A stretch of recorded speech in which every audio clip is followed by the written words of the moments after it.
जब मैं पढ़ता था, जब हाँ। शिक्षकों का इतना ज्यादा सम्मान होता था हम्म। कि यदि शिक्षक सामने मिल जाता तो हमें खड़े होके हाँ। कुछ देर जब तक वो न निकले, हाँ। जब तक में हम रुकना पड़ता था हाँ, और सर झुका के प्रणाम करना पड़ता था।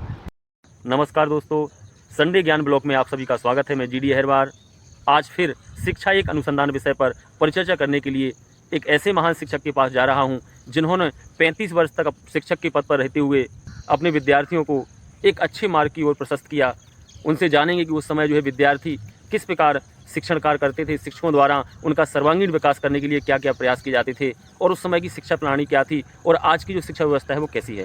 लिखते का मतलब स्कूल गए जैसे हाँ, लिखने के लिए लकड़ी का बनाते थे। हाँ। लकड़ी का पटिया होता था, पटिया। उसको पाटी कहते थे, ओहो। जिसकी लंबाई कम से कम 10-11 इंच होती थी और ओहो। चौड़ा नहीं 1 सवा फीट होती थी और चौड़ाई होती थी 8 इंच। लकड़ी की पटिया पे काले पोतते थे, ओहो। उसको चूड़ी से घोंट करके या चिकना करते थे। चिकना करने के बाद फिर खड़िया मिट्टी हाँ। की वो एक शीशी में या किसी मिट्टी के बर्तन बर्तन में में डाल करके कलम बनाते थे लकड़ी जैसे अपन ये दांत में कुची बनाते हैं। हाँ, तो वो उसमें कलम बनाते थे छील करके हशिया से और उसको फिर काट करके एक तिरछी नोक बनाते थे और फिर अक्षर को बनाते थे हम उसे। तो फिर जब वो सूखता था वो स्याही तो वो खड़िया तो बहुत ही सुंदर अक्षर उसमें काली पट्टी पे व्हाइट आते थे वो खड़िया के। तो जो प्रतिदिन अगर विद्यार्थी जो स्कूल जाता था उसको 10 अक्षर या 5 अक्षर उनके गुरु देते थे कि ये तुम्हें 2 दिन में सीखना है।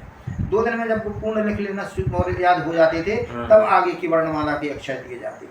तो इस तरह पढ़ाई के साथ साथ खेलकूद भी होती है। हाँ, वो पढ़ाई का काम हो गया। हाँ। इसके बाद विद्यालय में 2 पालियों में रखता था, बीच में करीब 20-25 मिनट का रिसेस होता था, इंटरवल, जिसमें हम घर जाते थे भोजन करने के लिए। हाँ। और शाम को कबड्डी या छुआ इस तरह के खेल खेले जाते थे। ये प्रक्रिया होती थी। इसके बाद जो हमें पाठ दिया जाता था, जैसे मान लीजिए उनने हमें 5 तक पहाड़े दे दिए, तो अगले दिन लिख के अगले दिन लाना है और प्रतिदिन एक पहाड़ा दिया जाता था। जबकि आज देखा जाए अगर तो बच्चों को बहुत होमवर्क दे थे। हाँ। बच्चा खेले नहीं पाते, मतलब उसी में लगे रहते हैं पूरे। आज जैसे मान लीजिए एक विद्यार्थी 20 दिन विद्यालय आया है और उसने वर्णमाला पूरी सीख ली है और 20 तक की अंक की गिनती सीख ली है, तो उतनी उसको प्रतिदिन उस पार्टी पर लिख के ले जाना होता है। विद्यालय में आते थे तो वो विद्यालय का एक कक्षा जो मॉनिटर होता था वो उसको जांच करता था। अच्छा। और फिर मास्टर साहब को रिपोर्ट देता था कि इन्हें इतना लिखा ये सही है, और ये जो अच्छा लिखता था उसको टीचर धन्यवाद देते थे कि बढ़िया लिखा तुमने। स्लेट वगैरह तुम्हारे साथ बहुत स्लेट तो आई कम से कम सन 60-65 के बाद। हाई स्कूल में गया तो पेन आने लगी थी, 5 पेन कहलाता था ये, तो उसमें स्याही भर के 1960-65 की बात है। 60-65 के पास पेन मैंने लिखना शुरू किया और उससे अपने शुरू किया तो वो स्याही और वो खड़िया तो उसका काम कागज पे नहीं होता था, वो छूट जाता है प्राथमिक के बाद। फिर हाई स्कूल में जैसे ही मैं गया तो ललितपुर में मेरा एडमिशन हुआ पीएन हाई स्कूल में। वहाँ पे थोड़ा सा प्राइवेट स्कूल था, एक प्राचार्य थे बालचंद शेखर, वो बच्चों का बहुत ध्यान देते थे और अनुशासन प्रिय थे वो प्राचार्य, और बच्चों को बहुत ही ज्यादा कंट्रोल में रखते थे। बीच में रिसेस होता था, इंटरवल। सर आप ये बताओ, ये देखो कि मतलब आप उस समय की बात कर रहे हैं जब हम लोग भी पढ़ते थे, अगर टीचर अगर पैदल चले आ रहे हैं, ठीक है, और हम लोग यदि साइकिल से जा रहे हैं तो कैंची चला दी साइकिल में, तो साइकिल से जो है उतर के वो साइकिल जो है वो धड़काते हुए निकलती थी कि सर जो है पैदल आ रहे हैं। मतलब अभी लगभग 1990, 95 और 2000 की बात, ठीक है, तो आपकी समय तो और सम्मान हुआ उस समय तो कभी हमारी जब मैं पढ़ता था, जब शिक्षकों का इतना ज्यादा सम्मान होता था कि यदि शिक्षक सामने मिल जाता तो हमें खड़े होके कुछ देर जब तक वो न निकले, जब तक में हम रुकना पड़ता था और सर झुका के प्रणाम करना पड़ता था। और वो इसलिए से अगर ज्यादा प्रिय है तो हाँ, इसीलिए हमारे हिसाब से उस समय जो मतलब विद्यार्थी पढ़े हैं वे आज सक्सेस हैं, मतलब अच्छे पदों पे गए हैं क्योंकि अनुशासन था। अनुशासन बच्चों पे था और स्ट्रिक्ट रहते थे वो शिक्षक, और उनका ये उद्देश्य रहता था कि इसकी भलाई इसी में है, मतलब शिक्षा की उसमें आवश्यक था। और जो मेरे प्राचार्य थे वो अनुशासन में इसलिए भी उन्होंने सिखाया हमें बच्चों को सबको कि ये अनुशासन अगर आपके जीवन में आ गया तो आप पूरा जीवन जो है लोगों को भी बताएंगे कि अनुशासित जीवन होना आवश्यक है। आपने हाई स्कूल की, हाई स्कूल मैंने ललितपुर से पुरुषोत्तम हायर सेकेंडरी स्कूल से किया। इसके बाद हमने बर्न इंटर कॉलेज से किया 12 किया। किया। अच्छा, हाँ, इसके बाद मैं टीकमगढ़ आया। हाँ, टीकमगढ़ में मैंने कॉलेज में एडमिशन लिया बीएससी फर्स्ट ईयर में। अच्छा, हाँ, तो मेरे भाई थे जगदीश जी, तो वो उनका चयन हो गया। उनने भी एडमिशन लिया था उस कॉलेज में, लेकिन उस बीच में इनका चयन नौगांव के पॉलिटेक्निक में हो गया। हाँ, और फिर मेरा चूंकि बायोलॉजी से था इसलिए हाँ। मेरा चयन नहीं हुआ, तो मैंने वहीं पढ़ता रहा। दिसंबर या जनवरी में मुझे टाइफाइड हो गया और उसने बताया कि तुम यहाँ आ जाओ, अब जगह मिल रही है आपको, बायोलॉजी वाले भी लड़के ले रहे हैं। अच्छा, टीचर के लिए? टीचर के नहीं, पॉलिटेक्निक में। पॉलिटेक्निक में। तो अच्छा। मैंने ये मना कर दिया कि अब अगर हम जाते हैं तो ये सत्र बेकार हो रहा है और हम वो पूरा कर नहीं पाएंगे सत्र, तो हम इसलिए हम वहाँ नहीं गए। क्योंकि फरवरी में परीक्षा के पहले हमें टाइफाइड हो गया, तो हम परीक्षा भी नहीं दे पाए और वो हमारा सत्र बेकार हो गया। मार्च अप्रैल में निकला टीचरशिप के लिए विज्ञापन, और मैंने उसमें फार्म भर दिया और फार्म में मैंने उसमें जब फार्म भरा तो मेरा चयन हो गया। ये कब की बात लगा? ये सन 1973 की है। मतलब जब आप 20-25 साल के आसपास हो गए। 24 साल 25 के थे, 25 साल के थे उस समय। और फिर मैं सन 1975 में प्रशिक्षण में गया नौगांव पॉलिटेक्निक, और जुलाई 75 में मेरा उसमें प्रशिक्षण शुरू हुआ। और 1 वर्ष का प्रशिक्षण होने के बाद सन 1976 में मेरी पोस्टिंग छतरपुर जिले के सिमरिया, जो अच्छा, फर्स्ट पोस्टिंग जो है आपकी, हाँ, उस सिमरिया में हुई। 76 में मैंने वहाँ ज्वाइन किया टीचर के रूप में। और वहाँ पे दयाशंकर मिश्रा एक हेडमास्टर थे मेरे स्कूल में, अनुशासन प्रिय आदमी था, और मेरे कार्यों से उसको थोड़ा सा बहुत संतुष्ट हुआ। हेडमास्टर ने मुझसे पूछा कि सर आप क्या पढ़ाएंगे, तो मैंने ये जवाब दिया था कि सर आप पहले पूरे शिक्षकों की दक्षता और विषय देख लीजिए, जो विषय जो शिक्षक ना पढ़ा पाए वो मुझे दे दीजिए। बताओ। तो मैंने इंग्लिश और संस्कृत और सामाजिक अध्ययन 3 विषयों को पढ़ाना वहाँ शुरू किया, क्योंकि इसको विषय को पढ़ा नहीं रहे थे लोग। तो इंग्लिश, संस्कृत और सामाजिक अध्ययन मैंने पढ़ाया है।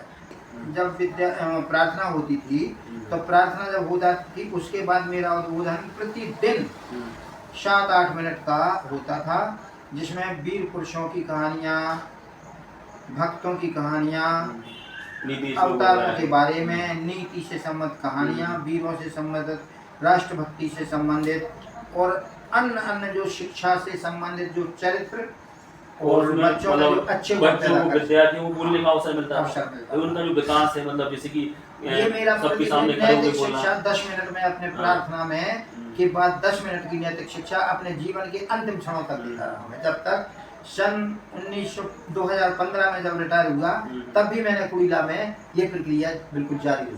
सर ये देखिए, मतलब देखा जाएगा तो मतलब आज से लगभग 20 साल पहले शिक्षा के जो संसाधन हैं उनका अभाव था, बहुत कम थे। लेकिन उस समय के जो पढ़े लिखे जो विद्यार्थी हैं, मतलब पढ़े लिखे जो विद्यार्थी वो अच्छा ना ले सकते हैं। आज के समय में देखा जाए तो बच्चों के लिए जो है हर शिक्षा के सभी प्रकार के संसाधन हैं, यहाँ तक कि विद्यालय जाने के लिए वाहन है, जो पुस्तकें चाहिए, कॉपी, पेन, प्रोजेक्ट जो भी बनाना है वो पूरी व्यवस्था है। लेकिन बच्चे जो उतने जो है अनुशासित नहीं है, ना ही उतने समझदार हैं, किताबी कीड़ा होते जा रहे हैं। देखिए, शिक्षा एक ऐसी चीज है कि ज्ञान को अपने अंदर आत्मसात करने की क्रिया शिक्षा है। यानी जो ज्ञान है, चाहे वो किसी भी प्रकार के ज्ञान का हो, अगर वो आत्मसात कर रहा है और उसको ज्ञान वो हो रहा है, तो अब वो ज्ञान की विधाएं बहुत सी हैं। माने ज्ञान की विधाएं धर्म में भी आता है, वीरता में भी आता है, भक्ति में भी आता है, और नैतिक सदाचार सभी गुण उसमें आते हैं, ऑनेस्टी, ईमानदारी, ये सभी गुण बच्चों में हम अगर प्रतिदिन एक कहानी, एक 5 मिनट का, 3 मिनट का उद्बोधन, किसी महापुरुष की जीवनी, किसी महान कवि, दाता, दान देने वाला, अवतार या किसी भगवान के बारे में जरूर उनको बताते थे। 10 मिनट के बीच में मैं 3, 4, 5 मिनट तक अपनी बात को प्रतिदिन अपने लाइफ के अंतिम समय तक ये देता रहा बच्चों को। यहाँ तक कि कई बच्चे इतने प्रभावित थे कि एक लड़का भोपाल से आया, उसने मुझे बताया कि सर जी आपको जो 5-7 मिनट का जो आप हमें कोई कहानी उद्बोधन दिया करते थे, वो आज बाल सभा में प्रार्थना के बाद केवल 5 मिनट का टाइम, और प्रार्थना के बाद भी होता था, होता था। हाँ, नैतिक ज्ञान, हमें यहाँ भी बिल्कुल नैतिक ज्ञान। तो ठीक है, अब ये उसमें सब हमारे हिसाब से अब तो गायब सा होता जा रहा सब है। खत्म है। विद्यालय में सीधा है, बच्चे गए, हाँ। प्रार्थना हुई और बच्चे सीधे क्लास में। कोई नहीं बोलता, हैं? कोई नहीं बोलता। हाँ। हाँ, बाल सभा भी है हम तो बाल सभा भी नहीं है, कुछ नहीं होते ही नहीं है। हाँ होती नहीं बाल तो सभा। जब उसने बताया, उसने हमें एक कहानी सुनाई कि सर आपने एक कहानी सुनाई थी कि एक माँ और बच्ची थी, वो उसको माँ को कहती थी बेटा बाहर नहीं जाना, तुम्हें वो शेर आ जाएगा खा लेगा, लकड़बग्घा आएगा खा लेगा, तुम्हारा जंगल से लगा हुआ वो है।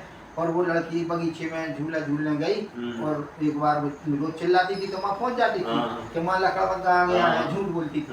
अब एक बार वास्तव में आ गया तो उसने ये सोचा कि बार बार ये कहती है तो झूठ बोल रही है। लेकिन वो बहुत देर तक नहीं आई, जब वो गई तो उसकी हड्डियां और वो डेड बॉडी पड़ी हुई। तो इस तरह की उस लड़की ने, मनसुख ने मुझे बताया, बोले सर वो कहानी आज भी मुझे याद है। उस समय सर वैसे माने स्कूलों में विद्यार्थियों की उपस्थिति तो अच्छी मतलब रहती थी उस समय। उपस्थिति में क्या होता था कि जो माता पिता थे वो उसमें सहायक थे, आने के लिए प्रेरित करते थे। अच्छा। ना माने अगर वो लापरवाही या कोई आनाकानी करता है तो माता पिता भी सहयोग करते थे कि वो स्कूल जा, या बहुत ही और उसी का मतलब वो परिणाम है। हाँ। कि बच्चे जो है पढ़ते थे, अच्छे होशियार होते थे। अच्छा, और मैं डांटता थी, पहले मारपीट करने की भी थोड़ी सी छूट थी। माता पिता चाटे दे देते थे, एक छड़ी मार लगा देते थे 2-4, तब भी माता पिता ये मानते थे कि अच्छा हो रहा है, कोई माता पिता ऑब्जेक्शन नहीं उठाता। और ये कारण आज के समय का कारण मतलब जो है शिक्षा का जो गिरता हुआ स्तर है, उसका कारण ये कौन है? विद्यार्थी जो है लगभग 100 यदि एडमिशन है स्कूल में तो ये मानिए आपके 20 बच्चे स्कूल आते हैं, 80 बच्चे स्कूल आ रहे हैं। उसका दूसरा कारण ये भी है, 2-3-4 कारण है उसके। पहला कारण तो है कि कोर्स को बहुत समृद्ध कर दिया है। हाँ, कोर्स को जो उनकी क्षमता है, क्षमता से ज्यादा उसका पाठ्यक्रम परिष्कृत कर दिया है। दूसरी बात यह है कि शिक्षक अपने दायित्व को पूरा नहीं कर रहे हैं, जितने लिमिट में उनको वो कार्यक्रम वो पाठ्यक्रम करना चाहिए। मान लीजिए आपको एक सप्ताह में 3 पाठों को पूरा करना है, अगर वो नहीं करेंगे तो वो उनके छूट जाएंगे। तो यही प्रक्रिया होगी, वो जो पाठ छोड़ देते हैं वो बच्चे कभी जीवन में नहीं कर पाते हैं और वो उस चीज से वंचित रह जाते हैं। मान लीजिए हमीर सिंह का पाठ है या मान लीजिए पन्नाधाय का पाठ है, इतना ऐतिहासिक महत्वपूर्ण बलिदान वाले पाठ, त्याग वाले पाठ, और अगर बच्चों को आपने वो नहीं पता पाए तो एक बहुत बड़ी मिस्टेक उनके लिए है। माता पिता को भी जो है आवश्यक है कि वो नजर रखें कि बच्चा स्कूल गया है, स्कूल में जो है पढ़ाई हो रही है या नहीं हो रही है। पहले जब मेरे समय में पढ़ाई हुआ करती, जब मूल्यांकन होता था छात्र का स्वच्छता, ईमानदारी, उसके चरित्र, उसके बोलचाल का ढंग, उसके आदर करने का तरीका, समाज में कैसे एक दूसरे को प्रणाम नमन करता है अपने से बड़ों को, इससे भी विद्यार्थी की माना जाता था कि ज्यादा अच्छा लगता है। आपके जो शिष्य हैं हाँ। वो आज भी आपसे मिलने के लिए आते हैं और बहुत ज्यादा लाइक करते हैं। आपका जो मैंने एक पैसे लेके कभी ट्यूशन नहीं पढ़ाया, जहाँ भी रहा मैंने, रात में या दिन में या जब भी समय मिला, घंटे 2 घंटे का, मेरे पास 25, 30, 20, 15 जो भी विद्यार्थी आते थे निःशुल्क शिक्षा देते थे।